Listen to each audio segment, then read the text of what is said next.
বিরোধী দলনেতা শুভেন্দু অধিকারী এদিন ঠিক 11টার সময় বিধানসভায় আসেন। সঙ্গে ছিলেন 2-3 জন বিধায়ক। তারপর দরজা বন্ধ করে কিছুক্ষণ কথা বলেন তাদের সঙ্গে। এখান থেকেই ফোন যায় নবান্নে। তিনি মুখ্য সচিবের সঙ্গে দেখা করতে চান, এই বার্তা পাঠানো হয় মুখ্য সচিবের ঘরে। কিন্তু তার উত্তরের অপেক্ষা না করে বিধানসভার গেট থেকে সোজা তিনি পৌঁছে যান একেবারে নবান্নে। তারপর প্রায় 15 মিনিট ধরে মুখ্য সচিবের সঙ্গে কথা বলেন। শুভেন্দু অধিকারী কি করে পৌঁছলেন? কেন পুলিশের কাছে আগাম কোনো বার্তা ছিল না? কেন পুলিশ আগের থেকে জানতে পারেননি? প্রশাসনিক মহলে কিন্তু এই প্রশ্ন ওঠা শুরু হয়েছে এবং তারপরই দেখা যাচ্ছে বিধানসভার গেটের সামনে পুলিশের নজিরবিহীন তৎপরতা। আইপিএস অফিসার নিজে পৌঁছে গেছেন এবং কিভাবে রেলিং দিয়ে গোটা বিষয়টাকে আটকানো যায় সেই ব্যাপারেও কিন্তু পুলিশ রীতিমতন তৎপর। বিধানসভার গেটে একাধিক পুলিশ আধিকারিকরা রয়েছেন। শুভেন্দু অধিকারী এখান থেকে বেরোনোর সঙ্গে সঙ্গেই কিন্তু পুলিশ রীতিমতন নজরদারি শুরু করেন। আবার কোথাও যাবেন না তো তিনি। তবে বিরোধী দলনেতার দাবি তিনি নবান্নে গেছেন তার রাজ্যের মানুষের কথা বলতে।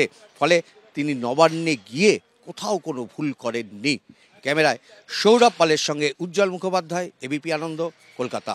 2024-এ উত্তরপ্রদেশের বারাণসীতে নরেন্দ্র মোদীর বিরুদ্ধে কি প্রতিদ্বন্দ্বিতা করতে চলেছেন প্রিয়াঙ্কা গান্ধী, এই সম্ভাবনা জোরালো হচ্ছে। তার কারণ গতকাল ইন্ডিয়া জোটের যে বৈঠক ছিল দিল্লিতে, সেখানে যখন মুখ্যমন্ত্রী মমতা বন্দ্যোপাধ্যায় বিরোধী জোটের মুখ হিসাবে মল্লিকার্জুন খার্গের নাম প্রস্তাব করেন, তারপরই তিনি বলেন যে নরেন্দ্র মোদীর বিরুদ্ধে একটা শক্তিশালী প্রার্থী বা শক্তিশালী মুখ দিতে হবে।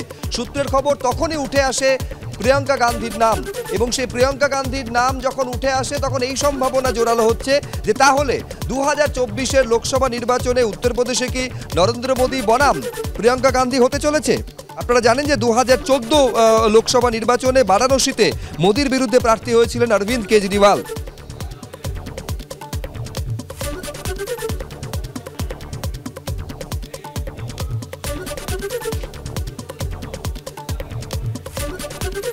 এ নিয়ে আজকে যখন প্রশ্ন করা হয় মমতা বন্দ্যোপাধ্যায়কে, তিনি কি বললেন দেখব।